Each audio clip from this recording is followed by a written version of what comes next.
Welcome, those of you who have been watching the Bears and the Falcons. We're welcoming you to the Coliseum in Los Angeles as we are one play into the second quarter. Brad Nessler and Dan Jiggets along with you. It's the Raiders in front of the Packers 13-3. And the Packers trying to move up in the NFC Central standings while the Raiders are trying to stretch their lead in the AFC West. This will be a 51-yard field goal attempt by Chris Jackie. Does he have enough on it? He got it. Jackie from long range, his second longest field goal of the season. And that puts the Packers back on the scoreboard. They still trail by a touchdown here early second quarter.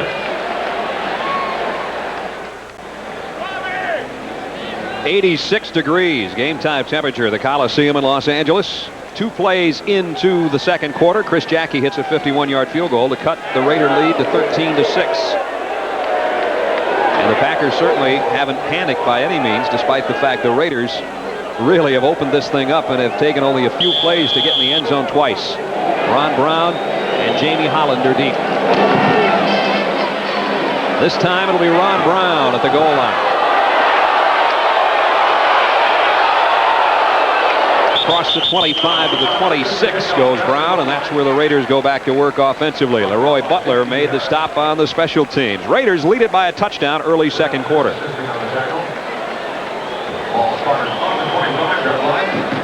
Raiders ball, first and 10. Brad Nessler and Dan Jiggets back at the Coliseum. 14:41 to go first half. The Raiders by a touchdown. Tony Mandarich buried under that towel.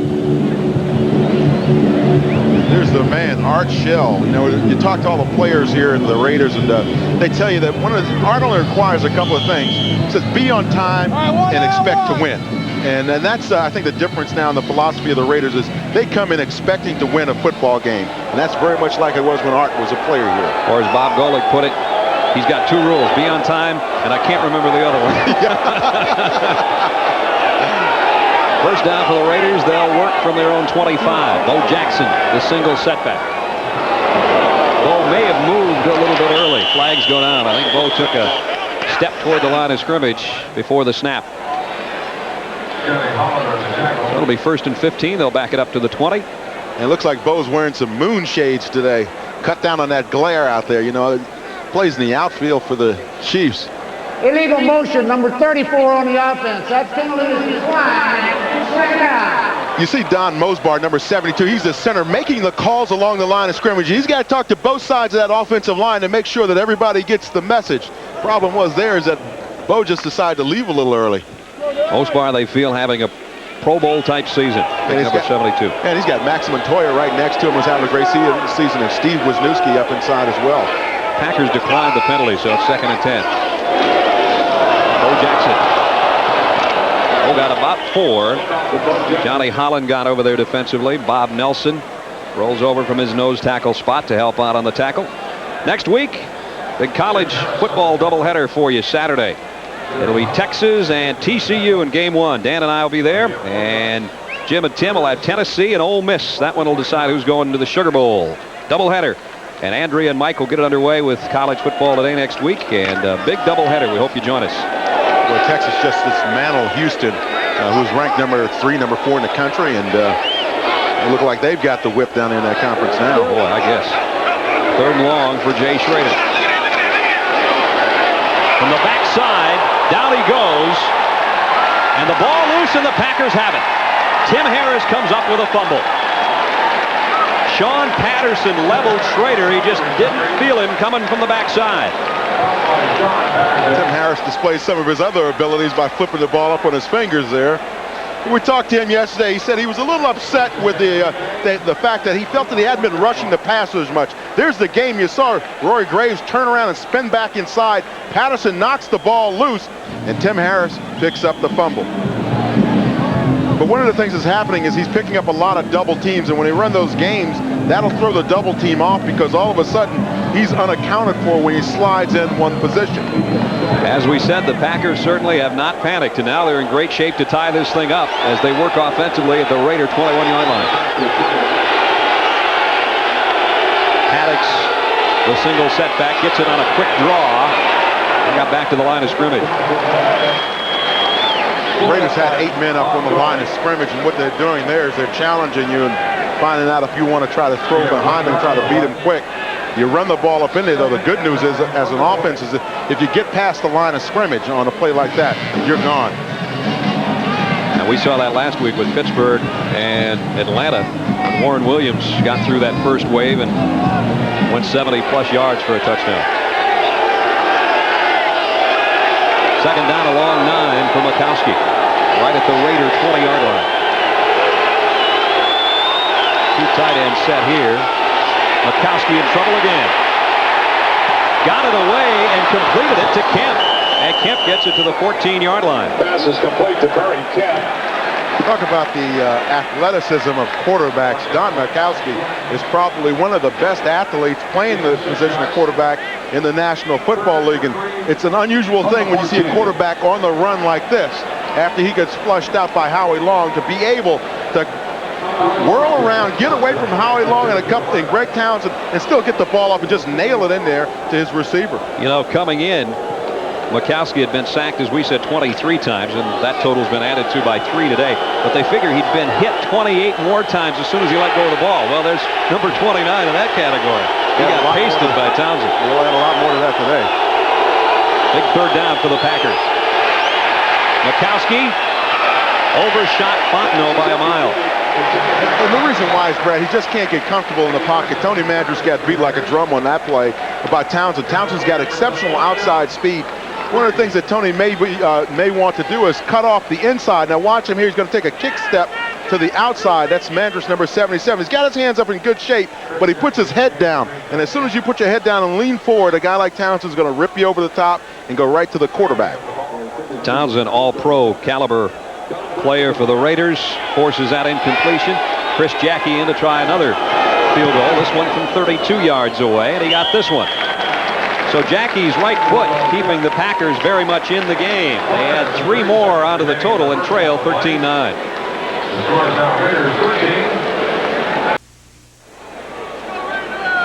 12:30 to play first half. The Raiders 13-9 leaders over the Green Bay Packers. And Chris Jackie, despite the fact he's playing with a bad cold today, hasn't affected his right leg at all. His third field goal has the Packers right in the thick of this one.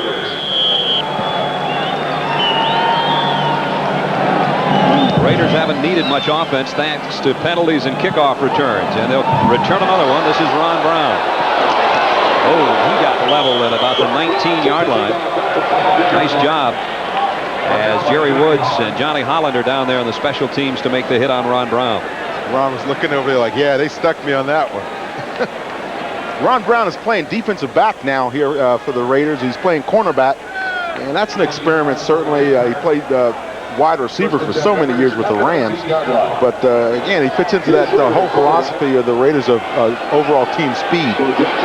They've got a world-class relay team here. If you want to throw Willie Gault in there and Tim Brown and obviously Ron Brown, and Bo Jackson wouldn't be a bad choice. Let's see if he can run it to the corner after saying he's got speed. He did get there and got about 4 yards and then got into a head-on collision with Tim Harris. There's the shades Bo has on, and there's Tim Harris, who would like to get a little more pressure on the opposing quarterbacks. One of the things that he does so well, though, is on the run plays now. He's starting to defend that a lot better. Here's working against Ethan Horton, and Ethan's got a nice hole inside on a real hole inside on him. But this play really was successful because of Bo Jackson's exceptional outside speed. Really, that play shouldn't have made the yardage that it did. 12:04 to go first half. Raiders with a lead.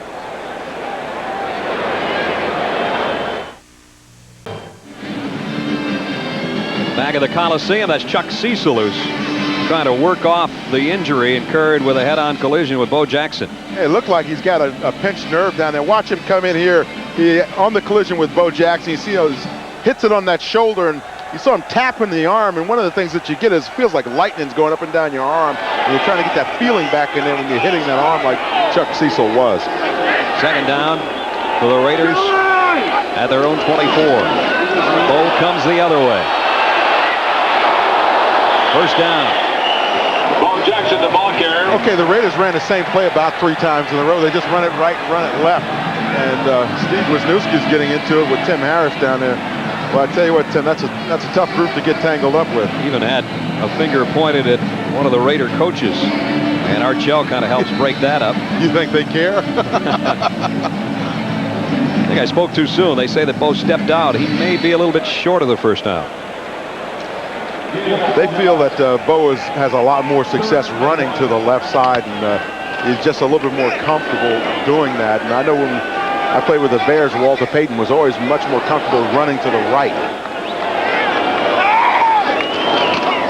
Schrader will throw on 3rd and short. And got it complete. No, Willie Gault stepped out. Got one foot in, but not the other. Jerry Holmes was covering for Green Bay. You know, Willie Gault can run about 25 miles an hour. I guess one of the hardest things to do, I don't know, I've never ran that fast, but I guess one of the hardest things to do is control yourself when you're going at that speed. And coming out of the break, he had an opportunity there clearly to make the reception. Out here, you can't even drive that fast. Yeah, isn't that the truth? That was the first pass attempted by Jay Schrader, and it was incomplete. And so Jeff Gossett will kick one away. He's had a couple blocked this year. Jeff Query back deep for Green Bay. In fact, the 2 losses incurred by the Raiders, both times Gossett's had punts blocked. He got this one away. A lazy kick. Query will take the fair catch at the 31-yard line. 41-yard punt.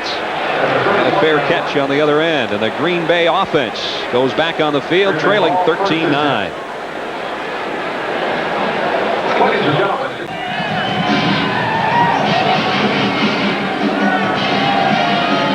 Back in what is not so sunny Southern California right now, but sure was at kickoff time. 11:08 to go in the half. 13-9, the Raiders with the lead. Brad Nessler and Dan Jiggets with you. And the Green Bay offense, which has had more offense than the Raiders despite the scoreboard, works from its own 31-yard line. Addicks the single setback. That's Woodside in motion. Mikowski, quick slant, and too much for Sterling Sharp. He got one hand on it. And we mentioned before, Brad, that maybe that's what the kind of rhythm passing game that the Packers wanted to try today. And that time, the offensive line just simply fired out and tried to cut the legs out of the defensive line of the Raiders.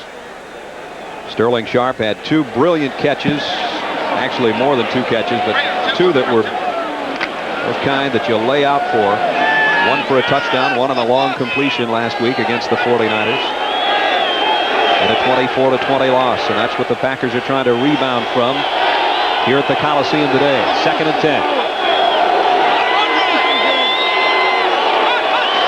Mikowski appeared to have changed things up at the line. It won't matter. He's got Howie Long draped all over it.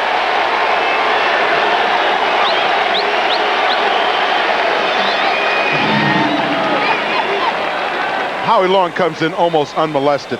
Watch him here on the right side of your screen along that defensive line. Now, they tried to cut block that time up front, that Howie just read it perfectly, came around the block, and made the sack. Keith Euchre, the right guard, the guy that tried to go low, but Howie Long has seen just about all of it. He says he's not going to take any Bob Euchres either. Show me a little respect. Don't cut my legs.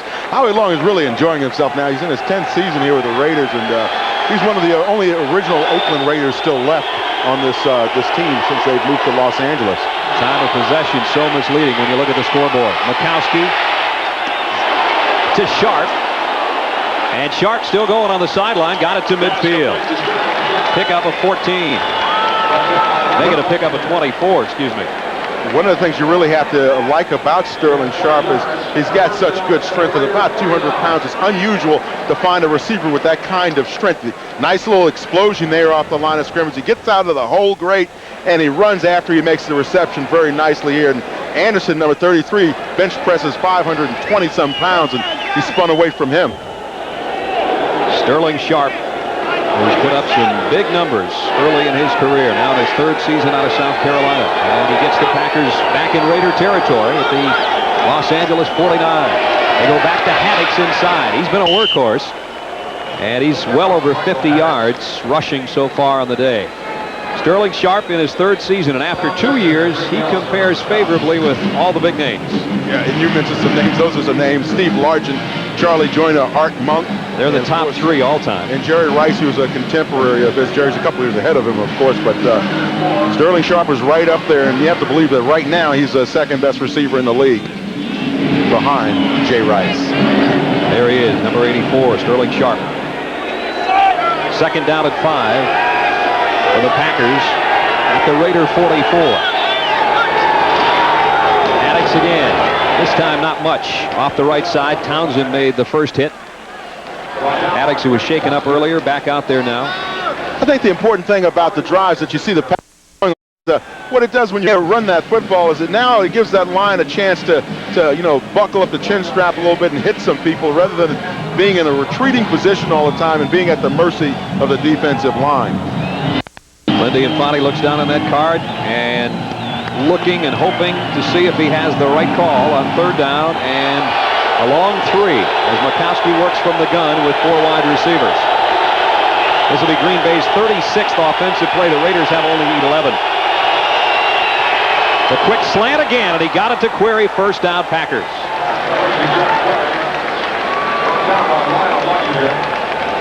They've gone to the quick rhythm passing, Dan, and it certainly has helped the cause. And when you have a quick receiver like Query out there, you catch that quick slant, you can turn it into a touchdown. But one of the things with the Raiders is their secondary has pretty good speed. Query may be the fastest member of the Packer team. They call him White. And he can take it the distance. First down to the Raider 35. So the Packers, despite the fact they found themselves down early on a couple of big plays by the Raiders, have scrapped back. They trail 13-9 on a first down at the Los Angeles 35. Makowski. I don't know if somebody got a hand on that or not, but he one-hops it on the far side. It'll be 2nd and 10. The Coliseum in Los Angeles, a place that will be renovated starting as soon as the final gun goes off to end this season. But the Raiders have not lost here in the last 10 outings under Art Shell, and they lead the Green Bay Packers 13-9 thanks to a long kickoff return by Jamie Holland, and Marcus Allen has 2 short touchdown runs. But Chris Jacke's kept the Packers in as they've kept their poise and kicked 3 field goals and trail 13-9.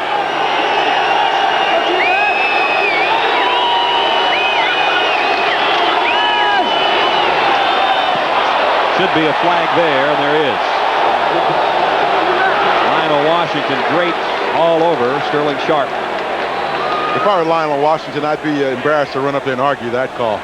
He was on him like a cheap suit. Pass interference, number 48 on the defense. First down. I think we'll see Lionel Washington try to rip the name off Sterling Sharpe's jersey here. See, he's got a good push right there, but he's beaten right now. And you see, he's got the outside arm wrapped around Sterling Sharpe, and that's what the call was. Nice, old pro move there, but not an all-pro move because you got caught. So that pass interference call goes against the Raiders, as the Packers had one earlier, and it's a first down Green Bay, just outside the Los Angeles 27-yard line. Again, they show a 3 wide receiver type set, and penalty markers all over the place as Bob Golick came flying across the line. We knew he always danced to his own drummer, but that's a little outrageous. You see him, he's pointing now. You see, that's important. When you jump off, you point to the other guy. Number 79 on the defense, still first down. Golick, of course, started his career as a linebacker, and then he says, I went through a de-evolutionary process. You go from linebacker where you're a walking, talking, upright, thinking, 2-legged individual, and now I'm a 4-legged, crawling, sniveling beast. Hey, at practice, here's a guy that wears a spiked collar to practice and let somebody put a leash on it. So Bo Jackson came out with Golick on a leash yesterday at the Raiders walkthrough, and that got a lot of laughs from the people that are out there for Family Day every Saturday. He is one crazy nose tackle. First down at 5 now for Makowski. It looks again as though he changes it up at the line of scrimmage. Addicks got blasted behind the line. Long is there, so's Jerry Robinson. And Golick, the man we just talked about. Fred earlier talked about how the Raider defensive line likes to penetrate. Watch Bob Golick, number 79. See, you knock off a couple of those offensive linemen off their blocks. Howie Long slams Euchre back up into the backfield. That disrupts the whole play right there. You get that big push up front. Those guys don't necessarily care where they go. They just want to get the penetration and disturb the flow of the play. Golick says playing nose tackle, he says it's like being a fire hydrant at a dog show. You got to draw some attention in there. And he got double teamed that time and still helped out on the tackle. Second down is 6, Green Bay. Blitz coming. And again, Howie Long and Golick and company. Drop Haddix for a loss. Scott Davis is there too.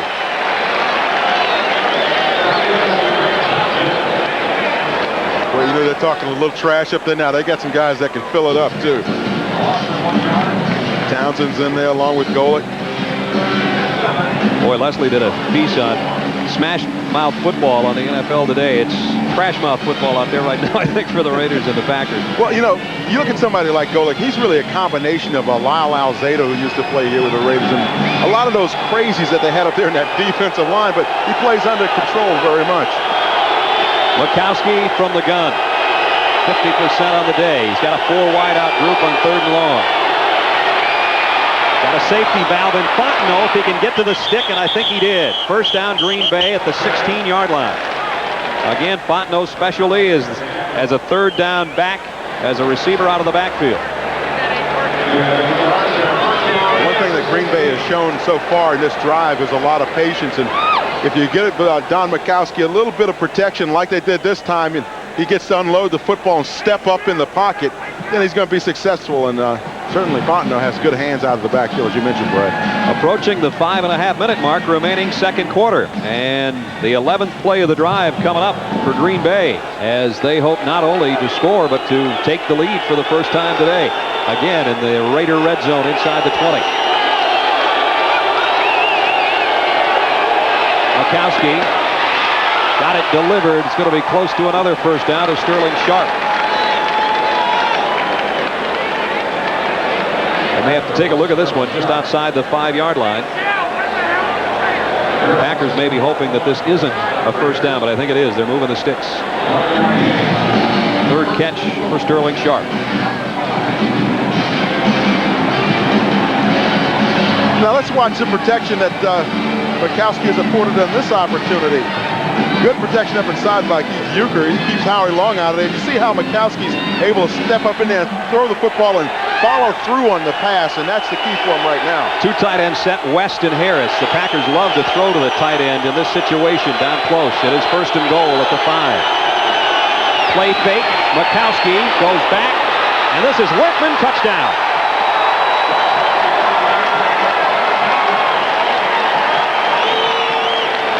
Vince Workman, and a touchdown, Green Bay, and the Packers in front.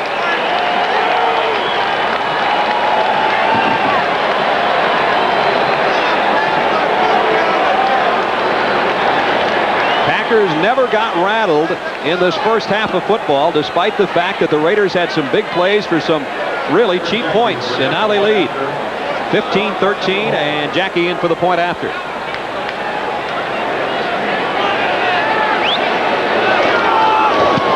And it's good. And suddenly Green Bay has come back to lead by 3 with 4:22 to play in the half.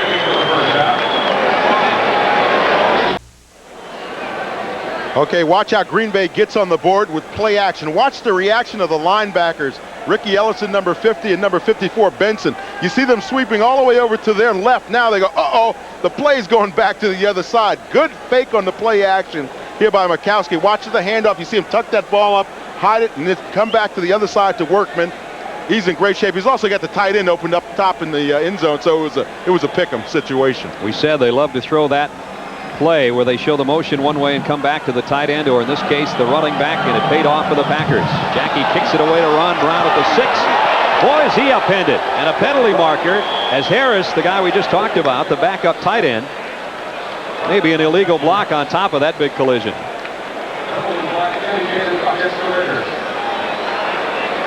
Jackie Harris had a head of steam coming down, and one of the only ways to block a man when he's coming down that fast is you try to push him past your receiver, and that time they got him in the Illegal back. block during the run back, number 42 on the receivers, 1st down at 10. So you're going to try to get him out of the way, but if he's going that fast, you can just get your hands on him. You're lucky to do that, and right there is where the penalty took place. Vance Mueller picks up the penalty. 16-13 Green Bay.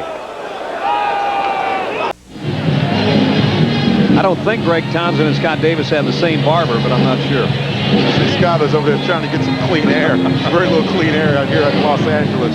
So he's going to get some of this manufactured in a bottle.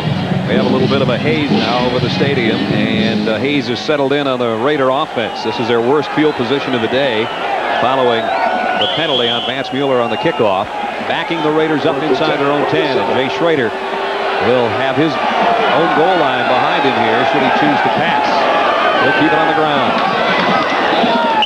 Smith, the fullback, out across the 12-yard line. Reminder for you, next Sunday is another doubleheader day of NFL action here on CBS. Game 1, you'll see Detroit and the Giants.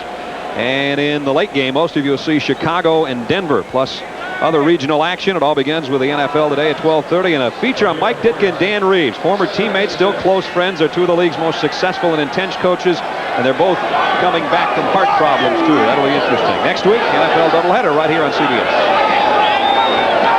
Here comes a blitz. Bo Jackson gets out near the 15-yard line. Bob Nelson, the nose tackle, the first man there. This is a very interesting matchup from the standpoint of strength against strength. The Raiders are trying to run up into the inside of that Packer defense, and that's really their strength up inside. The two gappers up there, and then those inside linebackers. And so Matt Brock going off the field for the Packers, and Bob Nelson, 79. Third down situation for Jay Schrader. 3 wide receiver set, with Marcus Allen split out as a wideout. Schrader got it to Ethan Horton, his tight end, with a first down to the 22-yard line. Jerry Holmes stopped him there. Ethan Horton's an interesting story, too. A former #1 draft choice by the Kansas City Chiefs as a running back out of North Carolina. One of the things about the Raiders that they're always willing to do is if they think that somebody can fit in at a different position, somewhere totally different from where they came in at, they'll certainly give you that opportunity. We talked about Ron Brown earlier, switching over to the secondary from the receiver position. And Horton's really taken to that tight end position, especially just the last 3 or 4 weeks. Jay Schrader says he's been an immense help. First down for the Raiders, and Schrader to throw again. Wide opens Jackson. And both will be close to another first down. Scott Stephen, the linebacker, made the stop. And they'll put it down at the 33-yard line. So they'll move the sticks again, and we're down to the 2-minute warning. 2-minute warning, Green Bay leading the Raiders by a field goal.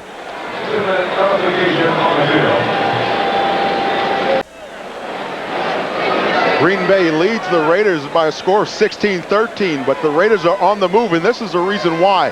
Watch Jay Schrader as he's in the pocket. He's able to step up. He gets good protection. He can step up, step forward, and deliver the football to Bo Jackson. That's the difference between a quarterback throwing under duress and being able to look downfield and pick out his receivers. Jager warming up on the sideline, hoping the Raiders give him a chance to tie it before halftime. Schrader again with time. And again finds his man, Mervin Fernandez. Got it near the 50, then got leveled by Chuck Cecil, who's back in there. Oh boy, but did he get a block from Ethan Horton, number 88? A real key block downfield. Now watch Noble. Keep your eye on Brian Noble, number 91. As he goes back into coverage, he's going to turn around and chase on the play.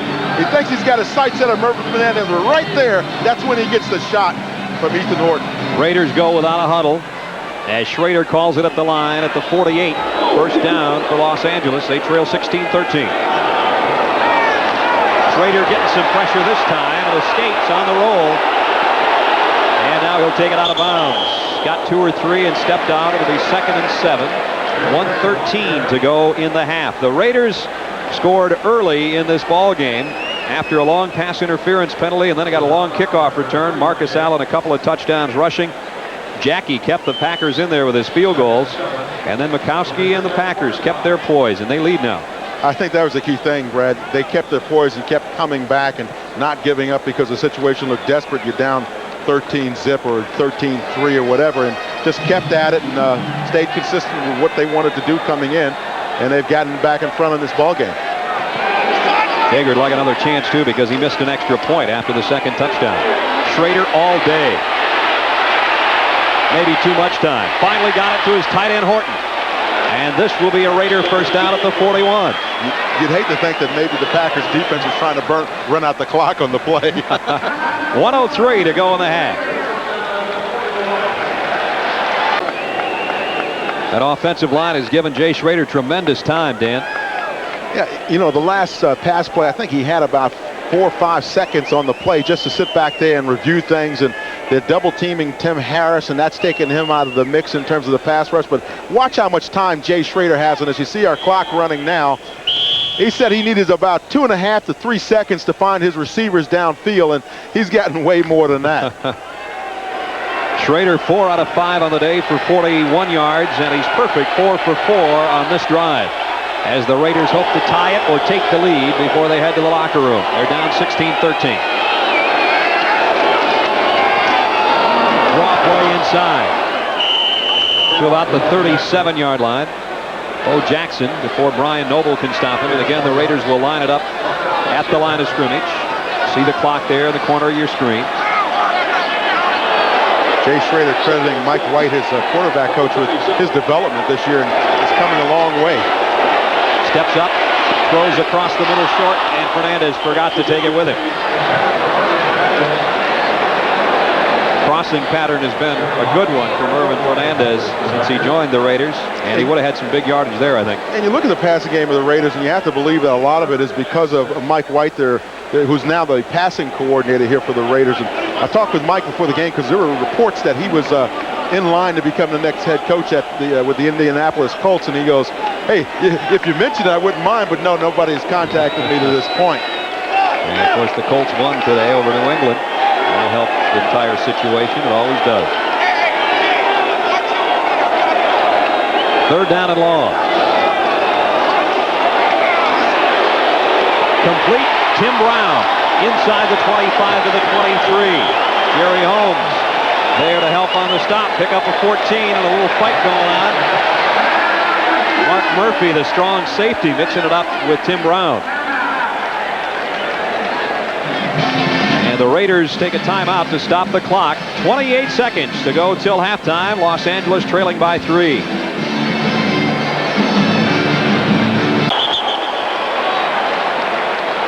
Schrader had a run for his life that time as he got some pressure from Green Bay's defense and used 7 seconds and tiptoed out of bounds. 21 seconds left now, but he didn't have to use the final timeout. That's the good news. So the Raiders can regroup, trailing by 3 here with 21 ticks left before halftime. Matt Brock, number 62, really gets after Jay Schrader. He bounced inside. Don Mospor tried to chase him out, but no good. I'm sure Matt Brock is going, "Hey, I didn't know those quarterbacks could run that fast." Second down for the Raiders at the Green Bay 23. 21 seconds to go till intermission and 1 timeout left for the Raiders. They trail 16-13.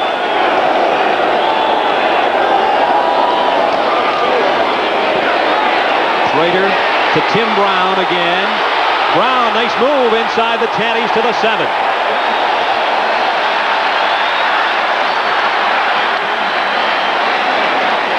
The Raiders will use their final timeout with 9 seconds to go.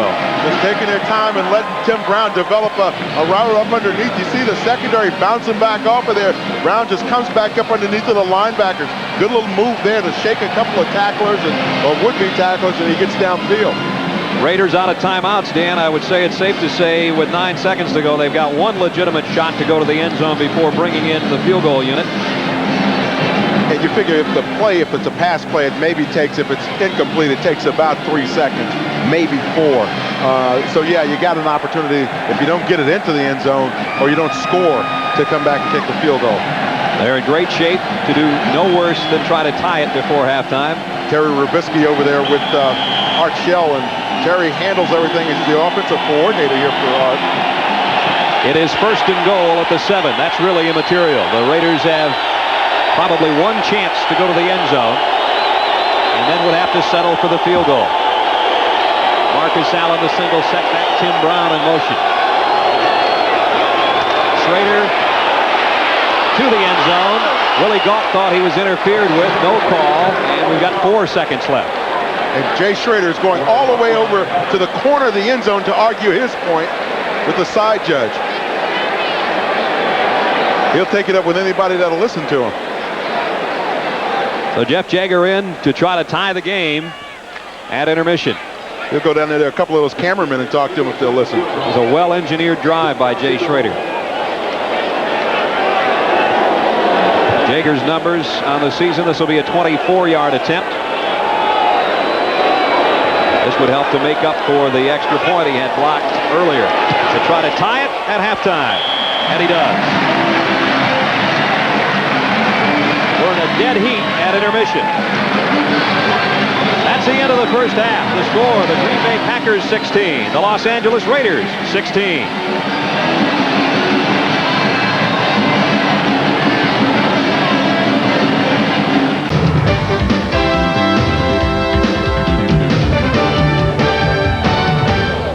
Welcome back to New York, everyone. Along with Terry Bradshaw, I'm Greg Gumbel. Let's run down the scores for you as you are enjoying a Green Bay Raider game at halftime. It's a 16-16 tie as the Raiders kick the field goal just before halftime to send it to a tie. And Don Majkowski having a pretty good day so far. 10 of 17, 104 yards and a touchdown. Not bad. The Packers need to win this football game and get back in the hunt. You know, that NFC Central's kind of crazy, even though the Bears are running away from it. On the other side, if you look what the Schrader's doing, they don't throw a lot, the Raiders, but when they do, it looks pretty good. They like to throw it deep. Meanwhile, the other game taking place out in the Los Angeles area, the Rams and the Giants have just begun the second half, and the Giants lead it by a score of 10-0. And yeah, fair share of Giants fans out in Anaheim, and they loved it in the second quarter with Phil Simms hitting Mark Ingram for a 30-yard pickup. Ingram on the old crossing pattern before he is ridden out of bounds, and Phil Simms loving every moment of that. And then from 9 yards out, Simms to Bavaro. Play action pass. We see this all year long. One of these days we'll do a chart on touchdown passes and how long they are as the average. This is a 9-yard. A good job by Simms. Bavaro, big smart tight end, finds the hole, sits down. Simms got him the ball. Matt Barr with a 44-yard field goal. 10-0 Giants as they begin the second half of play.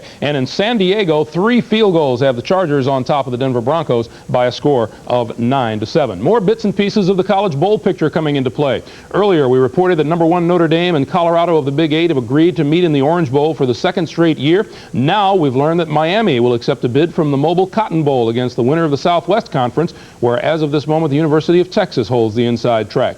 You will see that Mobile Cotton Bowl on New Year's Day at 1:30 Eastern Time here on CBS Sports. Finally, moments ago, the University of Virginia issued a statement about its bowl plans. The school did not make reference to the Fiesta Bowl as had been expected. Instead, Virginia indicated that if issued an invitation from the Sugar Bowl, it would accept such a bid to play in New Orleans. We'll step aside here and we'll have scores and highlights from action earlier today when the NFL Today continues on CBS after this word from your local station.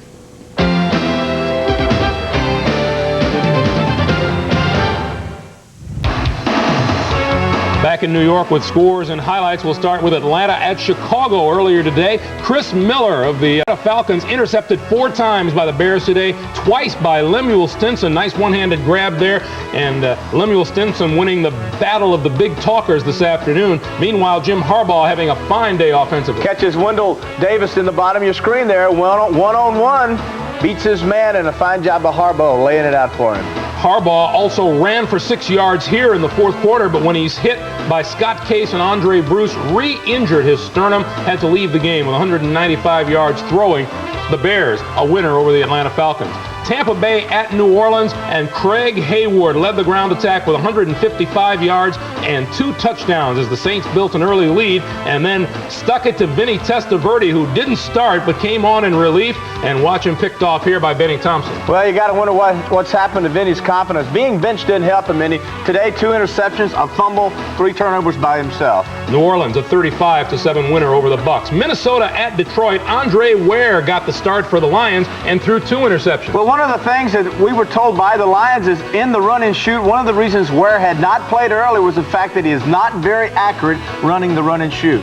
Ware was just 5 of 11 for 47 yards and yanked after the first half. Meanwhile, Herschel Walker helped the Vikings ground game with 45 yards rushing, and the Vikings haven't lost at Pontiac since 1985. They beat the Lions today 17-7. The Phoenix Cardinals in Buffalo, and what kind of a day in Buffalo was it? Well, that'll tell you. Jim Kelly, 4 touchdown passes, 165 yards today. Just a great job by the receivers of the Bills and Kelly. Kelly with big hand palms the ball in cold, freezing weather. controls it, gets it in for 4 touchdown passes. Buffalo 8-1 on the year. The Miami Dolphins over the New York Jets today. Watch this play in the third quarter. Ken O'Brien's pass intercepted by Tim McKyer, but McKyer will fumble along the sidelines. The ball stays in bounds, and Johnny Hector of the Jets recovers. Now, after the play was reviewed by replay officials, line judge said he had blown the play dead. Meanwhile, Mark Logan from a yard out ices it for Miami. Miami over the Jets 17-3. Seattle at Kansas City. What a day for Derek Thomas of the Chiefs. NFL record 7th sack of the day. He leads the NFL with 15 of them. But the one that Derek Thomas would like came as time expired and Dave Craig trying to rally the Seahawks. Out of all the unlikely heroes, it is Paul Scansey. He used to play with the Steelers. An excellent mid-route runner, gets in the end zone, finds the open area, outleaps everyone for the winning touchdown, the extra point, 17-16. Indianapolis at New England. Jeff George from 26 yards out to Billy Brooks. This is it. That's what he needed. This kid's got a great arm, got a ways to go. Really doesn't have the offense around him. No running game. Eric Dickerson today, nothing. 13-10 Colts in the NFL today continues here on CBS in just a moment.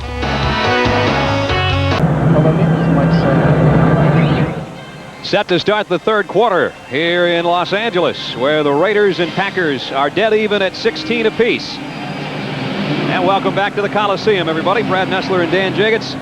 Dan, the Packers gave up a long return. Holland on the kickoff return. They gave up a long penalty that led to a Marcus Allen touchdown run, one of his too, but the Packers never got rattled, did they? They just stayed in there, and I think they did things offensively that they had to do to keep themselves in the ball game.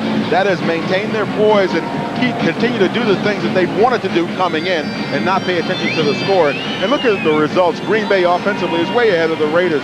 The Raiders really got most of their yards in that last drive. 86 of that total for the Raiders on one drive, and you see the time of possession, how lopsided that has been. But again, the Raiders have scored so quickly, the time of possession has not mattered. And the sacks have been way up today for the Raiders. They put a lot of pressure on Don Majkowski, and by the same token, Green Bay's gotten into Schrader a couple of times, but really it's more pressure than it really is a sack situation. With that pressure that Art Shell's defense had put on Majkowski, though, you saw that Lindy Infante started to change some things up. He said, we've got to go to that quick rhythm passing game, the quick slants, those types of things to try to counteract that pressure. And some play action. You're running the ball successfully, use your play action off of those same types of runs. Charlie Davis over there in back of Lindy Infante with the other headset, and Charlie's the offensive line coach for the Packers, and I'm sure he's had a nice long talk with his guys at halftime, especially those outside tackles, and said, hey, look, just settle down in there. We're going to try to mix things up for you, take some of the heat off the corners, and maybe allow you to get aggressive in the second half. And Chris Jackie is the guy that kept the Packers close with his 3 field goals, including a 51-yarder. And he is going to tee it up and kick it away to start the third quarter. I call him the captain, Tim Harris, after his boating accident this past offseason. He got a kick out of that one, I think, as well. At least I hope he did. He got his boat in the only spot in the bay there at Green Bay where it wasn't 2 feet deep. And a heck of a time getting him out of there. Ron Brown at the 1. Look out if he gets outside, and a good tackle because there was nobody home on the far side. Burnell Dent got down there and got a hand on Ron Brown to bring him down.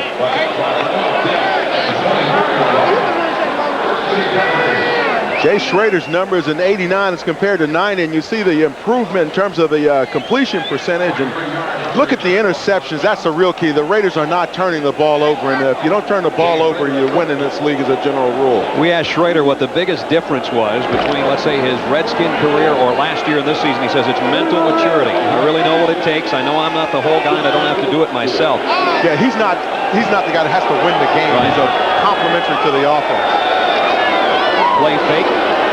Schrader with all day to throw again. Deep middle, and it's intercepted. Johnny Holland, the linebacker. And he's still on his feet and works his way inside the 15, and Holland to the 10. What a run by the linebacker. So much for the mental maturity. Schrader knows he threw a bad ball there. It seems like it never fails when you mention turnovers and a lack of turnovers by a quarterback. Right away they come back and throw one. Now, he's got plenty of time to step up in the pocket and deliver the ball, but he really throws us into double coverage, and it looks like he underthrows it by about 5 or 6 yards. He's trying to go to Mervin Fernandez. Fernandez tried to break back in there, but Noble and Holland were both in position to make the interception. Holland makes a nice little run here, too, and watch the way he finishes it off. He gets about an extra 5 yards on the finish. I didn't think he was going to finish until he got to the end zone when he finally kept high-stepping it down to the 9-yard line, 1st and goal. Second man through and back to the line of scrimmage, and that's it for Woodside as Townsend was there, number 93. So this is the kind of shock that the Packers defense went through with the Raiders in the first quarter when they scored so quickly. And now let's see if the Raiders defense can shut down Green Bay down at the 10. Johnny Holland, maybe one of the faster linebackers in the National Football League out of Texas A&M. One of those Aggies. Led the Packers in tackles last week in the 4-point loss to the world champion 49ers, and a big play today. Second down and goal.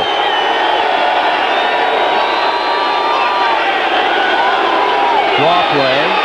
Haddix to the 5. You know, many people probably aren't familiar with the Pack this year and how well they're playing, but when you look at that San Francisco game last week, you know, it's true what Lindy Infante said, a play here and a play there, and we're winners. It's just that close. Last year they won all the close games, 4 of them in the final minutes, and were 10-6, and Lindy Infante was called a genius, and that man was called Magic. And Lindy Infante says, they don't call me that when they're 3-5 anymore. But he's a heck of a coach, and this quarterback who held out is starting to get back in the groove he had a year ago. Here's what Green Bay does inside the 20. They've got 3rd and goal here. 4 wideouts from the shotgun for the Magic Man. Sterling Sharp, he overshot it. Double coverage on Sharp. Harry McDaniel and Lionel Washington, and Sterling Sharp said somebody got a hand on my back, but no call, and it's 4th down. Well, he's going to get some respect from the secondary of the Raiders, and right there, he explodes off the line of scrimmage. That's one of the things he does so well, is just getting off the line of scrimmage. He's trying to call for the pass interference there, but he wasn't going to get that one. No, Lionel Washington just got a hand on the jersey, no big thing. And Jackie, not Christmas. Christmas, you're not going to get a gift like that. Jackie's been perfect today. This one from 22 yards out. And he's got it. So Green Bay capitalizes on Johnny Holland's interception return. They get only 3, and they lead by 3.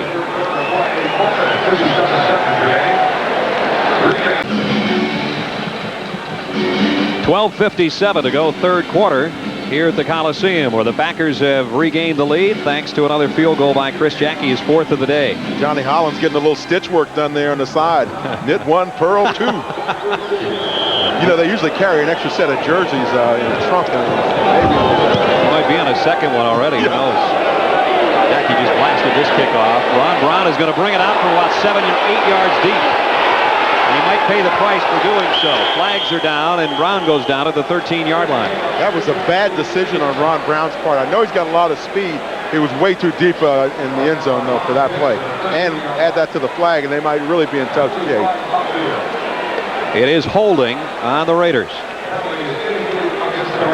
Watch Brown now. He's at least 5-6 yards deep in the end zone. You really do have to be Magic and have a blazing speed to bring it out of there and expect to make anything out of it. The problem was his blocking broke down the front because they did not believe he was going to come out.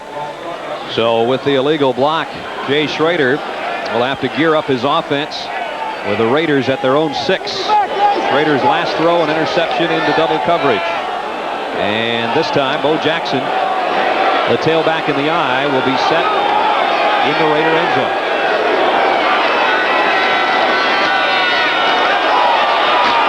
Off the left side, maybe back to the line of scrimmage. That's it. Robert Brown, the right defensive end, made the stop. Brett, let's go back to that interception that set up the field goal. Watch here, the inside linebackers, Holland and Noble. They're going to drop back in their zones. Fernandez is coming across from the side, and the ball is simply underthrown. And I said earlier that either one of the linebackers had an opportunity to make the interception. Now, watch Noble right in the middle of your screen. He sets up. Holland steals it from him and picks it up and takes it down. Willie Gault and Mervin Fernandez, the wideouts. Dual backs behind Schrader on 2nd and 10 in his own end zone. Zips it out to Bo Jackson. And Bo's got the 1st down. Jackson out to the 20-yard line. Let's get an update on the Giants and the Rams. We go to New York and Greg Gumbel. Greg? Well, Brad, the Rams had pulled it within 3, but from the 19-yard line, rookie Rodney Hampton gets his first rushing touchdown of his pro career. And with the point after, the Giants have gotten themselves a 10-point lead. It's 17-7, under 8 minutes to play in the third quarter. Brad? All right, Greg, good-looking run by the rookie out of Georgia. Well, we had to go 3,000 miles to go back 30 miles south of here. First down for the Raiders after Bo Jackson's catch. Bo lost the handle, got it back, and he's buried right at the line of scrimmage. Mark Murphy came up from the secondary. Brad, the interesting thing here is in the second half we've seen no Marcus Allen. After him scoring 2 touchdowns in the first half, it's been pretty much both. Bo just luckily got the handle. Luckily for him, he got the handle on this one late. But he looks like he's out there maybe in right field, and he's real fortunate because Mark Murphy came up and almost took it from him or took his head off. But there's Marcus Allen on the sideline. Marcus with 2 touchdowns in the first quarter. We haven't seen him really since, other than in some passing sets. Split out as a wide receiver. Raider on 2nd and 10. Gets some pressure. Sidearms it out to Ethan Horton. A pickup of a couple. That's all. It'll be 3rd down, about 8. Johnny Holland, the linebacker, there again. Whenever you watch this Raider offense, you always have the feeling that they're about to do something big, something that, that changes the course of the game because they have so many tools in their specialists. You always have the feeling that they're going to go downfield on you, somebody's going to break a long one. Al Davis tells us before the game, even if we don't go deep, we want to give the impression we can at any time. And the impression comes in 4.4 speed. It does. 3rd down for Schrader. In and out of the hands of Horton. Mark Lee put a shot on Ethan Horton, who was trying to make his 4th catch of the day. I don't believe it would have been a first down had he caught it anyway. But that will go on Mark Lee's highlight film. That's a stick. That's when you go back over to the sideline and you check your fingers, you count your fingers and make sure everything is still there. If you've got gloves on, you got to take them off to make sure. Gossett to punt. Jeff Query, with all that speed for the Packers, is back deep. 4th in the league. His punt return average.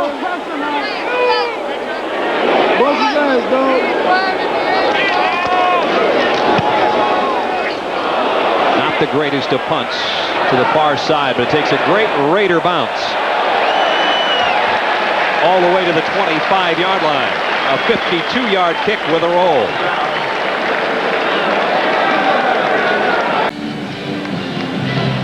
Green Bay with the ball back in a 3-point lead with 9:57 to go third quarter. Chris Jackie, who has 4 field goals on the day. And Don Majkowski has 1 touchdown pass, and that's the last 5 possessions for the Packers. And I think the key there is the Packers really had some situations where they could have taken advantage and gone in and gotten to 7 points, but they had to settle for field goals. You saw the field position they had was excellent. And that may come back to haunt them later on. Majkowski to throw on first down.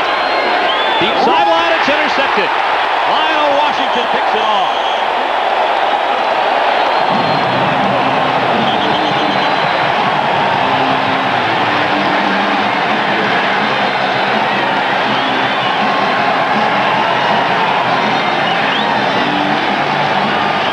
A skirmish after the play, but the play was made downfield by number 48.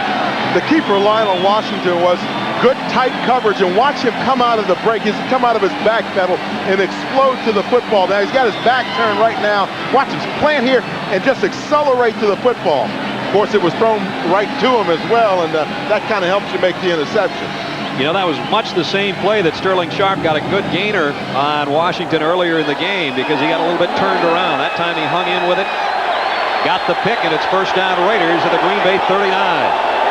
Bo Jackson split out as a receiver out there to the top of your screen, and Marcus Allen now is below in setback. Marcus Allen. Flags down, a nice run, a pickup of close to 8, but let's see if we have a holding penalty. Yeah, on the sweep, that's no doubt what it is. Wilkerson, the tackle, might be the guilty party on the left side. And when he gets caught holding, you can tell. You see him over there, I didn't hold anybody, huh? Not me. Holding during the run, number 88 on the offense, Still first down. They're going to call it on Ethan Horton, 88. Right. Don't blame it on those offensive linemen That's all right. the time. Scores yesterday in college football. How about that Texas game with Houston? They really surprised Houston. Houston couldn't get the run and shoot on track, and TCU loses big to Texas Tech.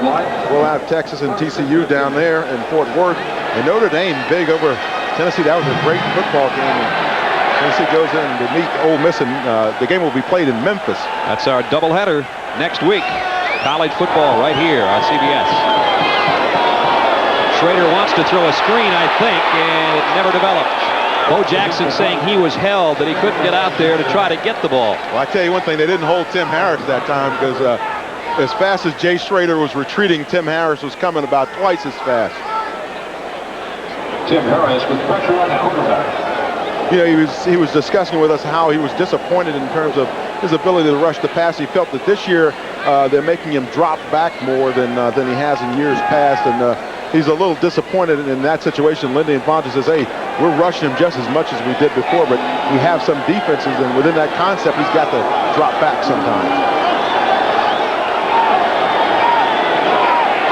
Second down for Schrader. Deep drop. Here comes the pressure again. Sean Patterson, his second of the day. The Raiders are going the wrong way after the interception, that's for sure. They're running some games up there in that defensive line for the Packers. Now watch up inside.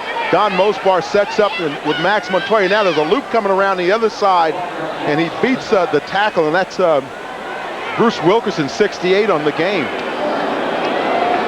Sacks starting to even off. And Green Bay has pushed the Raiders way back in their own territory to the 44-yard line, where it's third down at 27.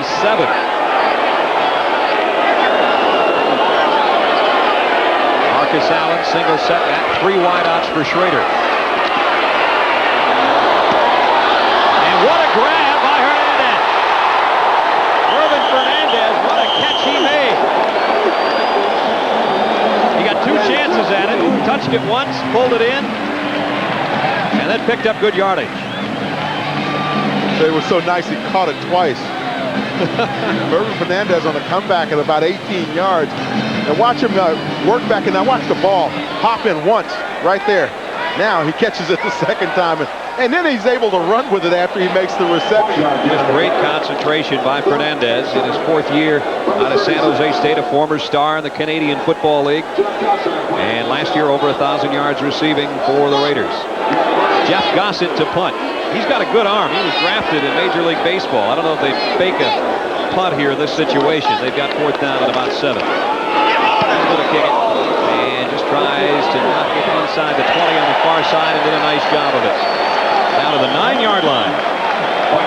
28-yard kick and out of bounds right about where he wanted it with 7:18 to go, 3rd quarter.